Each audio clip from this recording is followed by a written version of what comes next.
Tony has the evening off. Construction is finally underway at First Presbyterian Church in Douglas. It was one of the churches that was allegedly set on fire. News 4 Tucson's Jafet Serrato spoke with the pastor and other church members about the progress. Not much has changed since the fire almost wiped the church here, but that hasn't stopped the reverend and church members from rebuilding it. This was my church growing up. My grandparents were part of this church. This now charred First Presbyterian Church holds a lot of memories for Reverend Peggy Christensen.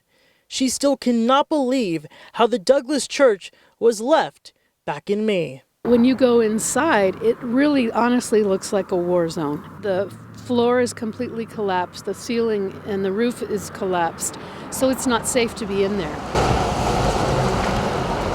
But in the meantime, we are getting the first signs of life again in the form of construction. Those people know what they're doing and they really care about this work. One of the things that took so long was finding someone who had the right expertise just to do the bracing of the walls. You can see some poles attached to some cement just to hold the remaining walls. Each sandstone in the walls were handcrafted by masons. The exciting part is that these 3 walls will remain standing and we can work from those. Since First Presbyterian Church is closed for the foreseeable future, church services have been held here at a Catholic church. A number of years ago, that would have been unheard of. The people are the church. We have been very blessed to have the Catholic diocese allow us to meet in one of their small parishes.